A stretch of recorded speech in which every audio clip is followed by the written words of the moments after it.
So for those of you that don't know me or Warrior Women in Business, my name is Jasmine Sandler. I'm the founder and CEO of JS Media. We are a branding and marketing agency since 2006 that's been helping brands, primarily female-led companies. And around 2017, I was speaking in front of, an audience of about 500 hungry female entrepreneurs.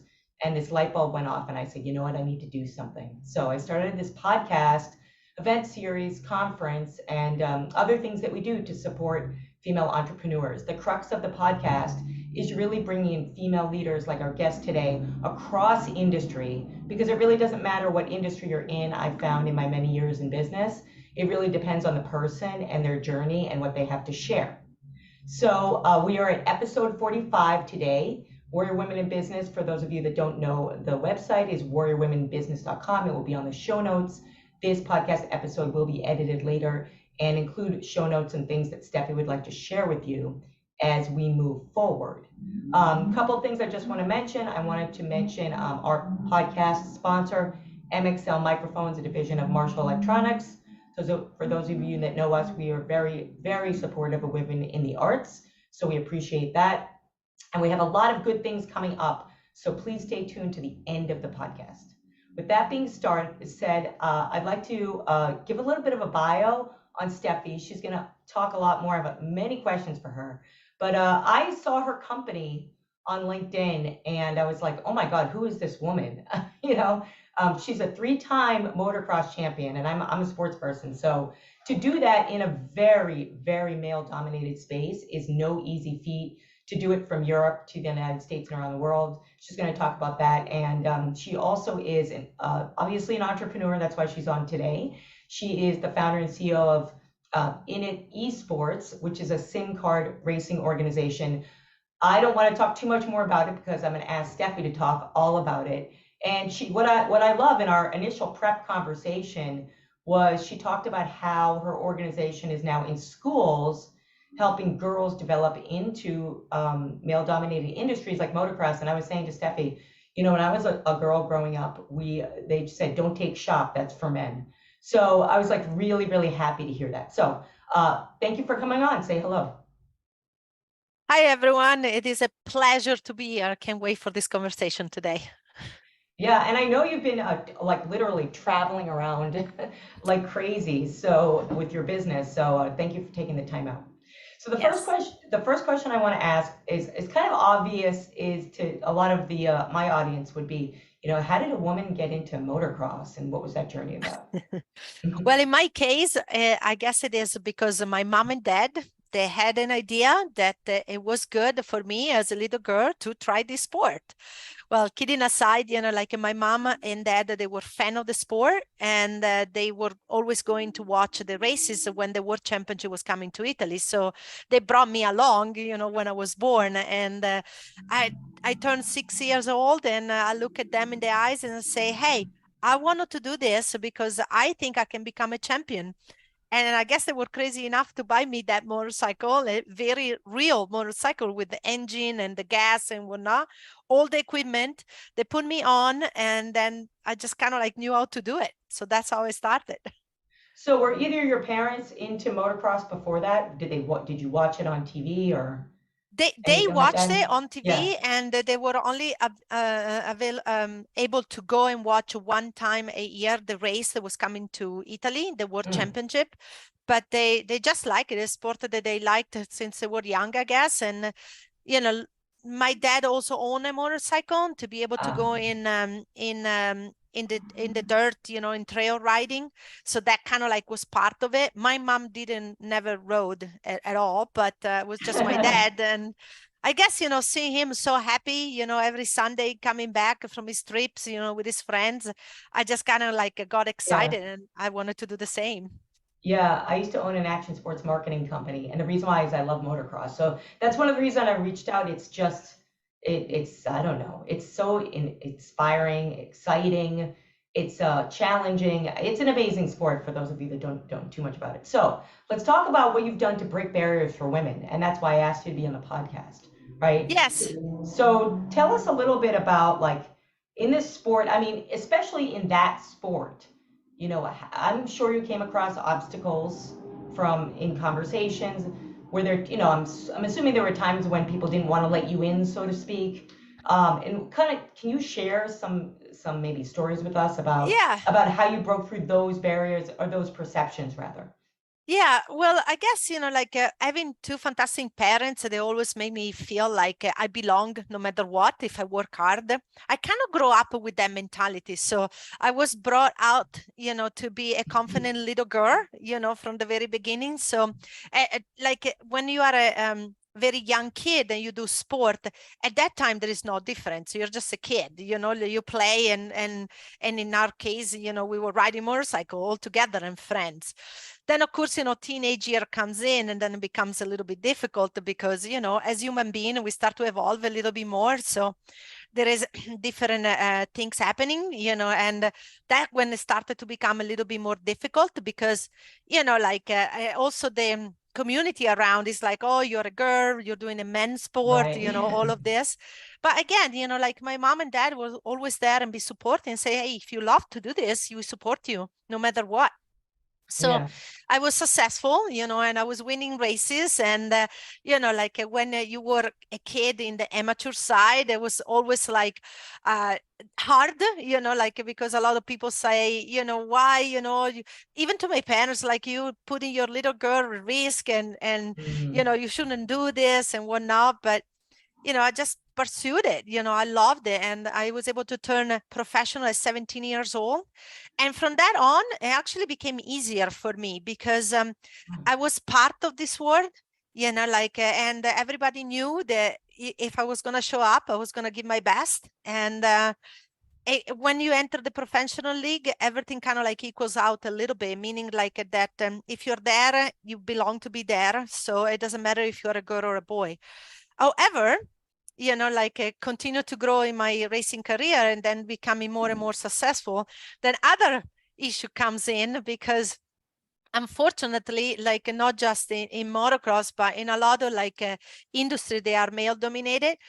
It tends to be more like that they don't pay you as a woman as they pay the guys. Yes, that's a So lot that that we cover, and I'm glad we're talking about it. Go ahead. Yes, so that became something that I ended up butt heading, with the Yeah. with the industry, and then I still stay strong, and I'm like, hey, I'm behind the gate like every other guy here, so Yeah. I don't deserve to be paid less. It has to Yeah, be the it's same. ridiculous.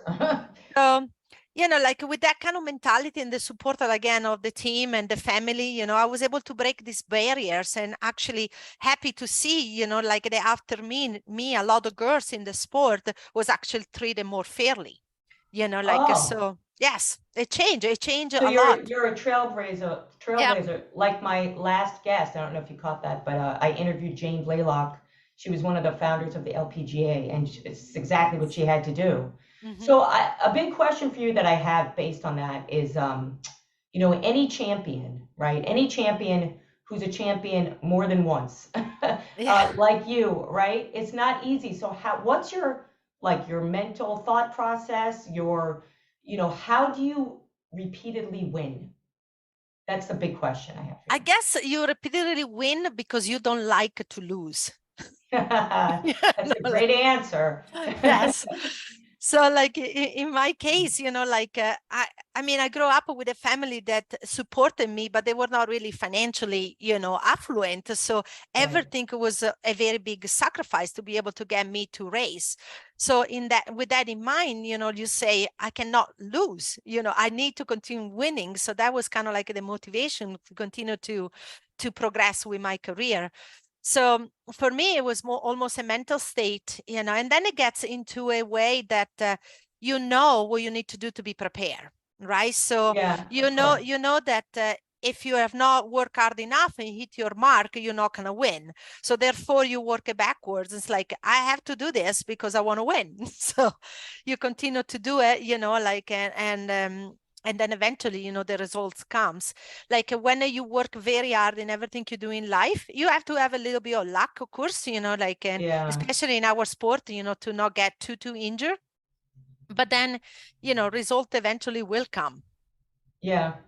No, I like what you said there about, like, that you have the goal first, and then you work towards a goal. And also this morning I always listen to podcasts, other people's podcasts when I wake up in the morning, and I heard something that really made sense. It was like, when you come from like you mentioned, if you don't come from an affluent background, you have that hunger.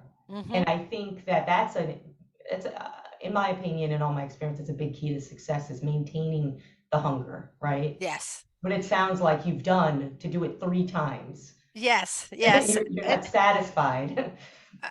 You want to just continue to do it. But also for me, as I was continuing to be successful, I started to also turn in a way that I wanted to become inspirational too, because if I can do it, other girls can do it.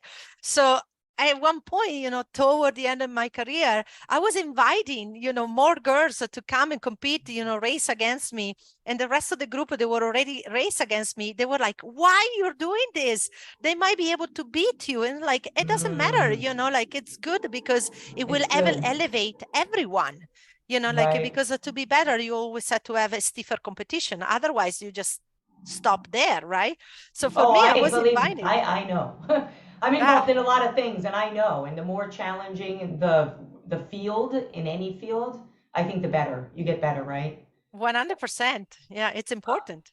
And something else you brought up that I think is important, I don't know if you realize you brought it up, but you did, is, thinking bigger than yourself and thinking more like how you can give back, and not in a label way, but in a real way. And I think all the guests that have been on my podcast and the successful business people I've seen, they have that idea in common, So I think it's really important. So with that, I want to actually shift, no pun intended, into because I ride bikes too, but not like you. But anyway, I want to shift into what you're doing. Let's talk about your business, and then talk to us about, first of all, what it is, and then how you're supporting girls. That's really important. Yeah. Yes, so like my business is called Inite Esports, and this business is fairly new. It's like from 2020, so it's a pandemic business. But what we are doing with it, we are using digital video game competition to bring more girls into motorsport. And we're doing it in a few different ways. So we have a particular pathway that we have created where we go in schools to bring a STEM education, motorsport related, and then the kids that they do the activity, then they apply what they learn into video games in sim racing. So the good part there is that we are really making this bridge. So we meet them where they are, because all the kids are online, right? But we make them do something that they can apply online. So now all of a sudden they're like, oh, wow. So this is what you use math for. This is what you use engineering for. So it's very, very rewarding. And with that, like the goal is to discover talent. And then not that everybody is going to become a race car driver. I wish, but that's not the reality. But we can open doors though, and give them an opportunity to enter the business world, maybe like as an engineer or as a mechanic or as even a broadcaster, but just kind of like by showing them all of the different doors the motorsport can offer to young women.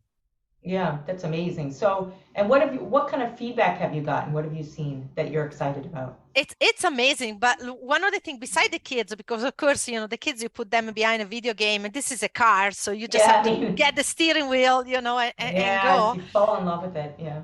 Immediately. But the part that is actually super cool is that now I'm getting the principal of the school to fall in love with it.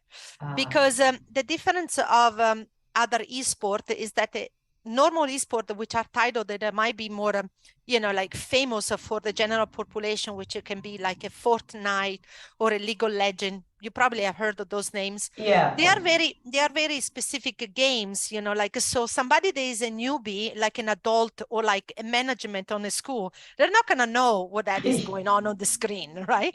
Definitely but you put them behind the steering wheel of a simulator, whoa, all of a sudden it's like, we have to have this in our school. So for me, it's super good because it's helping not only a male-dominated industry is motorsport, but also gaming, because in gaming as well, we have a lot of women, but we need to have more, to be able to get to that equality and equity that we all seek in every industry. Yeah, I had a pretty big client in gaming for a few years, and it's a very interesting industry, because I feel that women don't traditionally, although you'd be surprised, I mean, you probably know, but when I was in that field, I was surprised at the stats of girls that actually play games. You know, I mean, I'm talking about like multiplayer games and things that you're talking about, that's growing. So it seemed to be a little bit more, it was more male dominated. So I think opening this up, like you're doing in a fun way and exposing it at a younger age, I think you're going to be able to embrace more girls than traditionally, right? Because it was kind of like held off a little bit. I think it's about creating a community, Yeah. like that's the key factor here, because as you said, data shows that a third of the world population identify as a gamer. So 3.1 billion people play games. Half Yeah. of them are women. So there is a lot of women there. That's why we wanted to go that route. But what happens is that they are not, traditionally speaking, they are not very comfortable to compete against men necessarily, because a lot of competition are just online, and online sometimes, there is toxicity, right? Yeah. So what we are Yeah, doing that's true. what we are doing is to create a safe space. So, it is for women by women.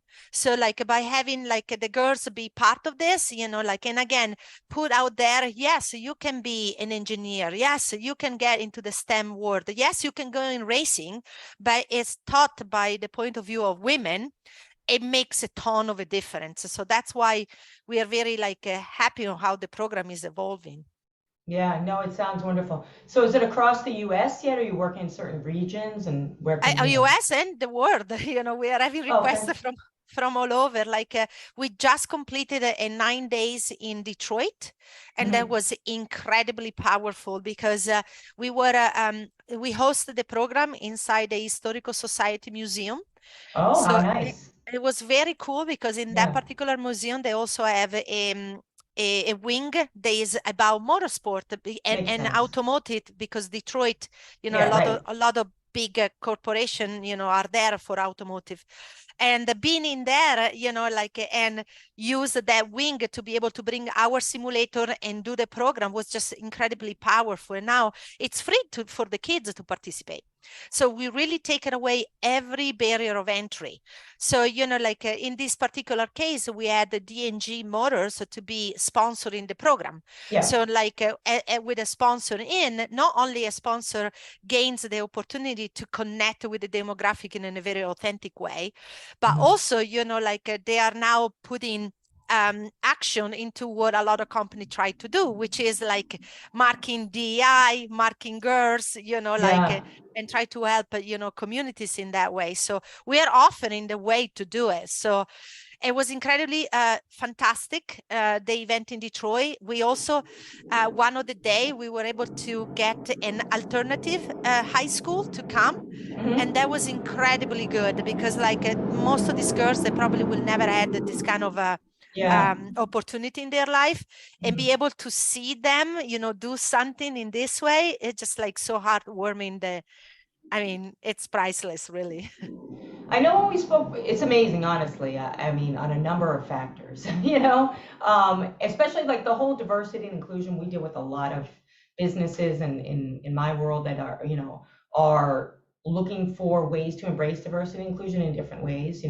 So I think on that front, it is something that I haven't heard of before. That's why I wanted you to talk about it. I think it's very unique, and it's like a unique blend of sports, gaming, and diversity in one. So I Yes. think, yeah. So I think it's really interesting, and I think it is definitely about the community that's Yeah. the key. So I know that when we spoke before the podcast, you talked about some other women that are in sports, never mind motocross, that are supporting this. So talk about like other women that are involved in this organization, how they support it, whether it's staff, board, Yes. volunteers. Like, can you talk about that a little bit? Yeah, 100%. So for the Sim for STEM program in particular, I actually have a business partner with this. Her name is Nikki Daly, and she's a former Olympian.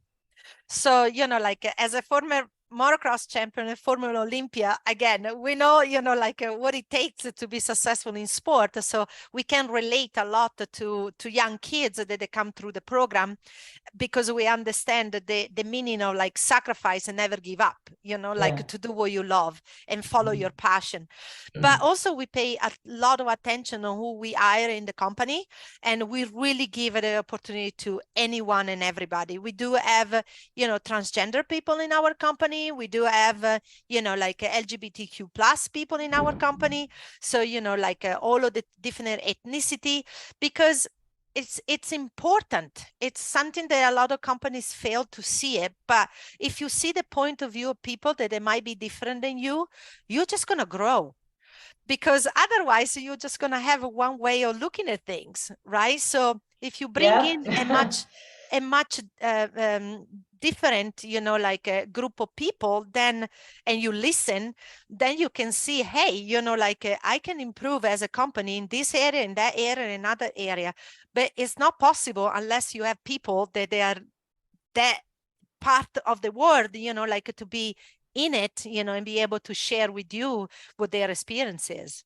Yeah, no, I agree 100%. You have to be open and you learn from others. So, I mean, I'm in New York. So the epicenter of everyone. Uh-huh. That should be the new tagline. But anyway, so yeah, it really, really is. Okay, so can you talk a little bit about, like, kind of visualize the experience a little bit, if a company were interested in bringing this into their company, like what does that look like? Yes, so I'm going to start from the end in a way, because we ended up having a first very impressive and successful program that is called Screen to Speed. So we screen to speed, like literally from the screen to speed. We created this tournament that was online first, where girls from all over the world needed to qualify.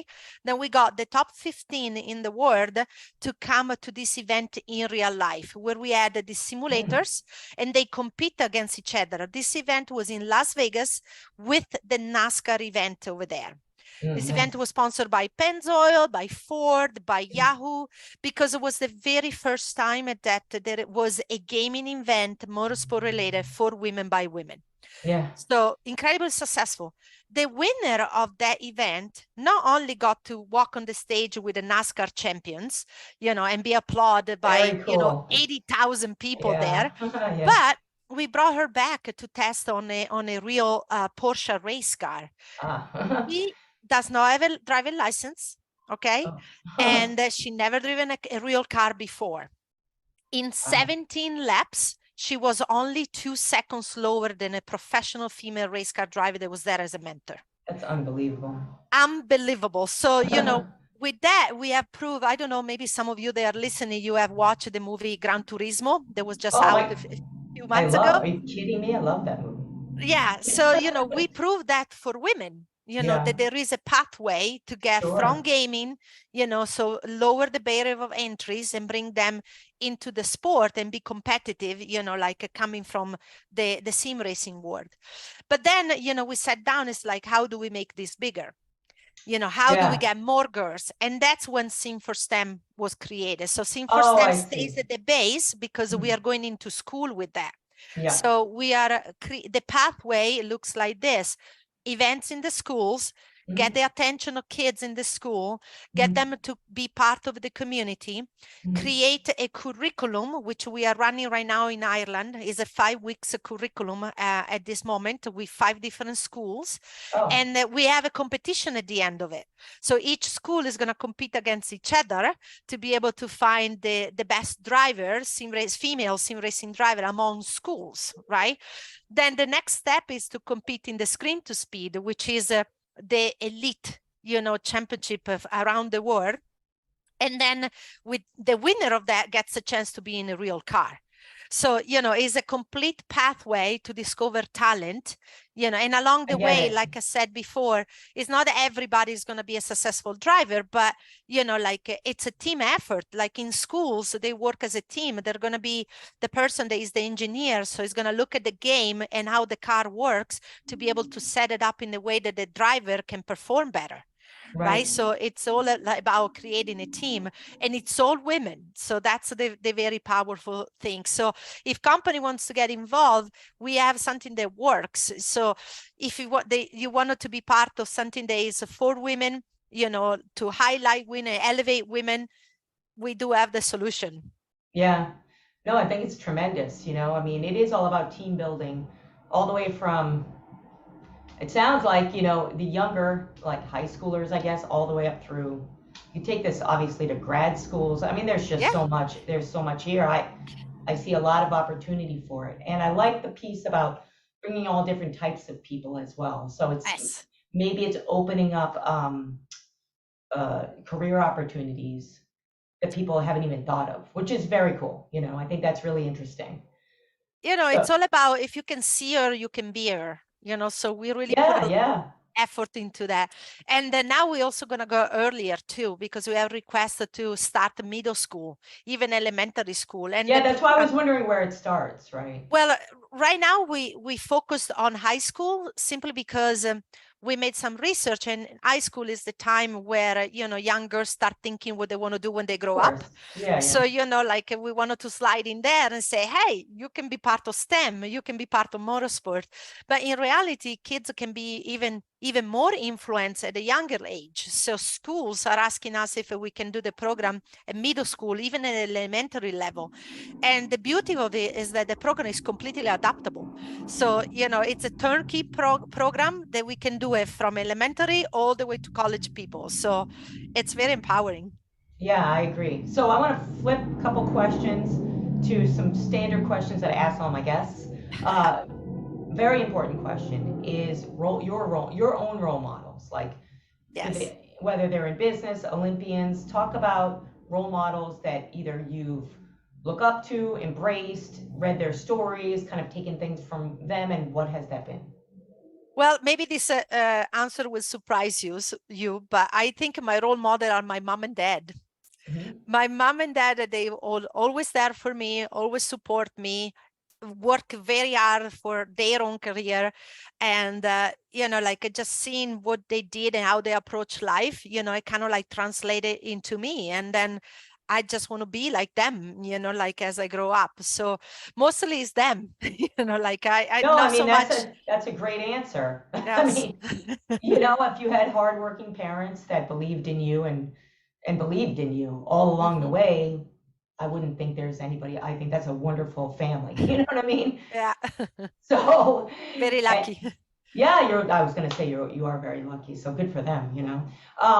Next question. So when I asked you to be on the podcast, I said, like, I reached out to you. I was like, oh, I love what you're doing. I was so interested in what you were doing. And I said, would you like to be on my podcast? It's Warrior Women in Business. So what does that term mean to you when I said it's Warrior Women in Business? I think I reflect into that quite a bit, because I feel the warrior in women in warrior women in business, it means like we don't give up. We don't give up. We keep going, like we are warrior, we are not scared to take it head on, like what is coming our way. And I feel that's why, like we connected right away when we talked, because we need to be that. We need to be that for ourselves, but also we need to be that for the younger demographic, because we need to be able to create role models, and warrior women in business are role models. So everyone that you had in your podcast, I pretty sure believe the same thing. Yeah, and everyone that I've had on my podcast is different. I had one woman say how she liked the shield of our, so Ah, everything with us is like a shield. She said mm-hmm. she liked the shield because it was like protection. Everybody's different and everybody's coming from a different angle, but I definitely think when we connected, I said, yeah, it's like we have to move, we have to drive forward. And, I love that what your story was and the consecutive successes, that you have a goal and that's it. Who Mm-hmm. cares? That's it. And that's the way I think. It's like a pit bull. You just go and that's your goal and you get it, and you come across a lot of obstacles. Yeah. So that being said, I just wanted to talk about something that's not a part of what you're doing, but I think it's really important to talk about this month. Warrior Women in Business for a few years now has done quite a bit to support ending domestic violence. It's a big deal I don't know if it's a big deal in Europe. I don't know, but in the United States, it's a big deal. We've worked with the mayor's office to end gender-based domestic violence. So October is the month. And when you talked about it's important for us to help others and help girls, I think that that is truly important, especially this month, that we look out to that it's unfortunately still a problem in life. So kind of look out and see how we can help people. We do a lot, like we did a silent auction. We raised money for 52 domestic violence shelters. And it's certainly something that we're involved with. Do you guys get involved with any like types of those causes? And if you do, what does that look like? Yes, and every now and then we do get involved with causes. They tend to be women specific because, you know, like the same old stories, you know, like they have been, you know, like mistreatment for women, you know, like for a very long time. So as a woman leader, you know, I care to be that voice, you know, and bringing everyone with. So actually right now, like in a couple of weeks, we are doing an event with an influencer, a sim racing female influencer that we are trying to raise funds for breast cancer. Oh, Another good. thing that teach women, right? You know, that Yeah, touch women. So yeah, you know, anything that it can be done, you know, we're definitely, you know, looking into and try to help, because the most important thing is be there and listen. Like this is one of the things that I tell everybody is like, don't be shy, talk, say things, you know, like agreed. don't keep it all inside, because there is going to be somebody out there that can help, you know. And if you are respectful, you know, like you're gonna Of get all the course. time, you know, of people, Yeah, you're yeah. gonna get so much out of people, you know. So just ask for help if you need it, because we are all on this big boat together, ladies, so we need to help each other. Yeah, I think being a mentor in the listening piece and giving the time and caring is hugely important. And it sounds like you're actually tactically doing that at the high school level. So it's wonderful. And I'm thinking, wow, we should be doing a Warrior Women, you know, event with you guys and bringing in some partners that we work with, because this is something that's just it's really important, not just to help the current female leaders and the current female entrepreneurs, but the ones that are coming up. So Yes. I think it's truly important. Okay, anything else before I talk about what's happening with Warrior Women in the next couple of weeks, what else would you like to share with our audience, if anything?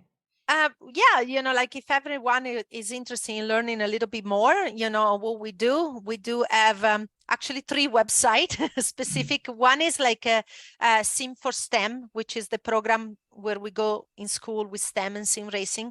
The other one is Screen to Speed, where we do online competition and you can learn anything you need to learn to be able to compete, you know, with female championship that we run.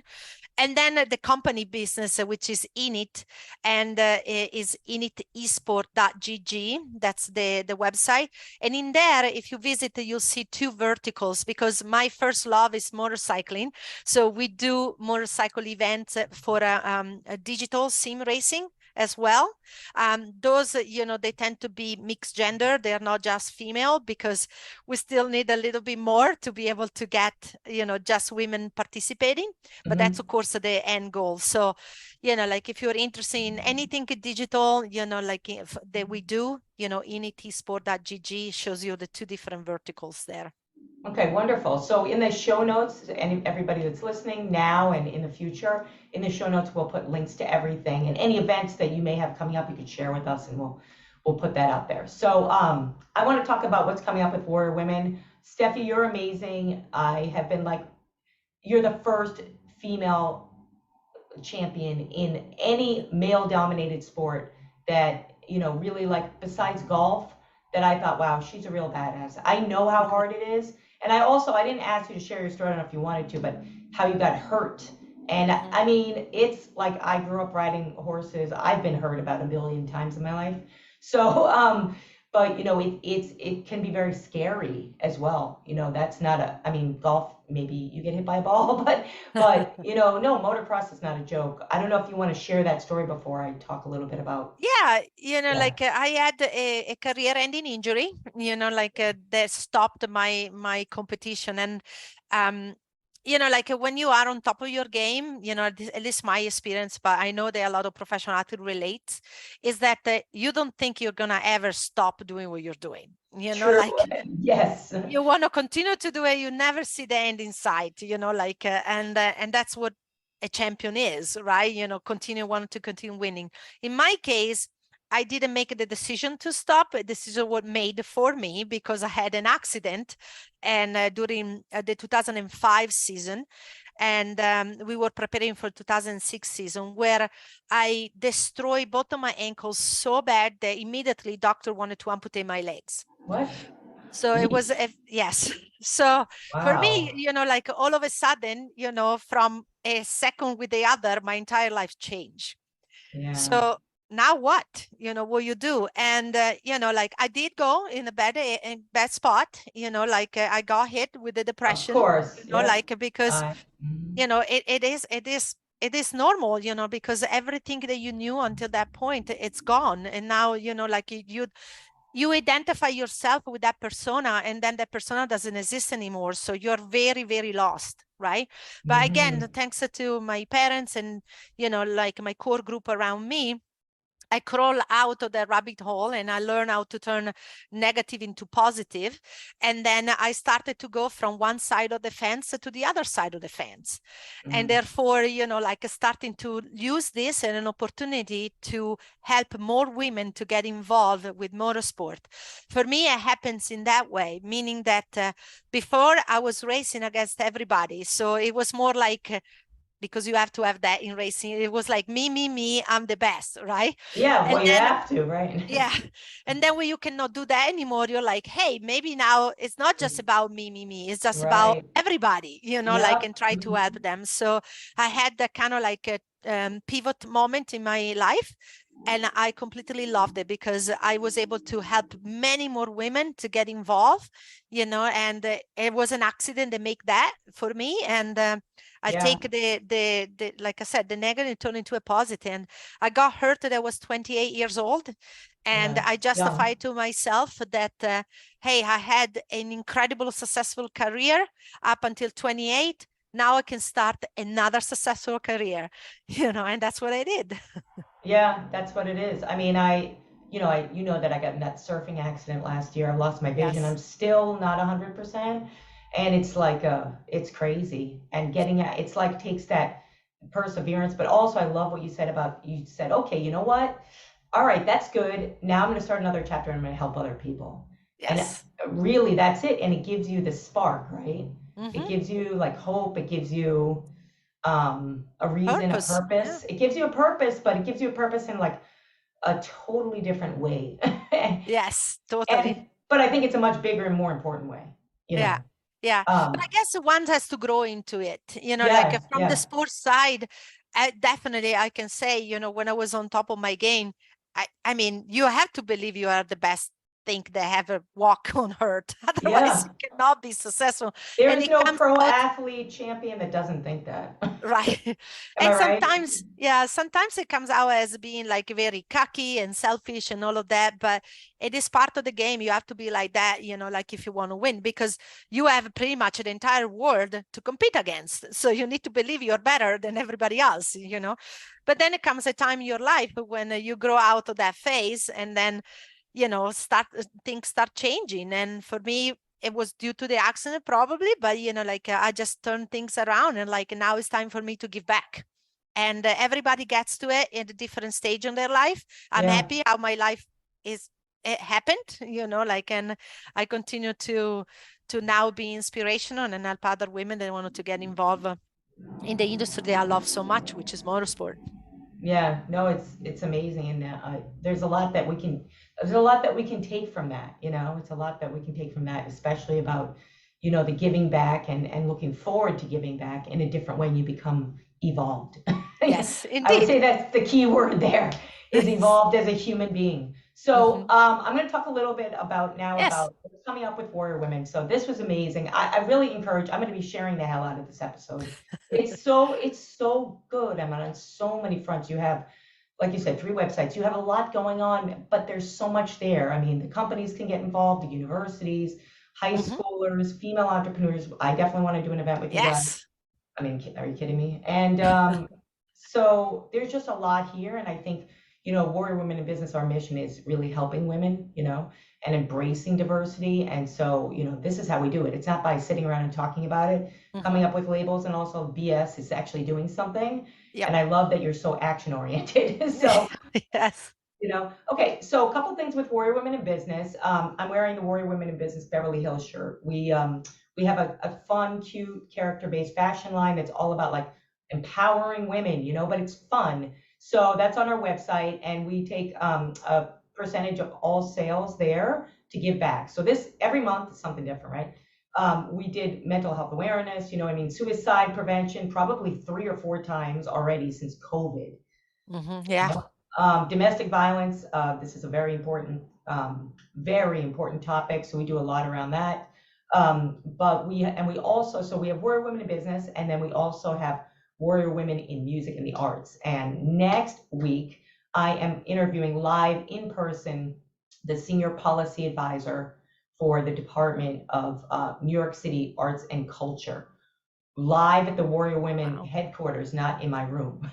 And I am super excited for that because we are going to be talking about the creator economy. And she's like badass on how she has, oh my God, how she has been helping artists actually make money. We are just completely, I'm a musician, so how we can stop struggling and achieve. So we're going to talk about all the grants that when I spoke with her, I was like, why do all the artists not know about this? Not just musicians, the fine arts, dance, theaters. So there's a lot going on. I'm very excited about that. We launched Warrior Women in Business Beverly Hills. That's what this shirt is all about, in July, and we're going to be doing more there. So including something with the Women's National Hockey League.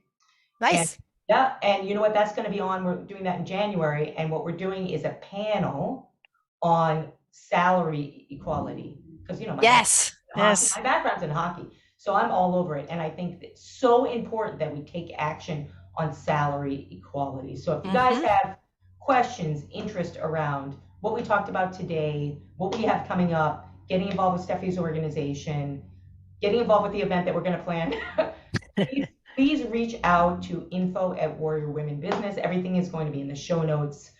So with that, I'm going to say goodbye from episode 45, Warrior Women in Business podcast. Again, my name is Jasmine Sandler. Feel free to reach out at any time. And I really want to thank you, Stefy, for not just being on this podcast, but like, honestly, everything that you're doing is what we need. So thank you very much. Thank you very much. It's been a pleasure. And I hope everybody enjoyed our conversation today. Okay. All right. Take care. Bye. Bye-bye.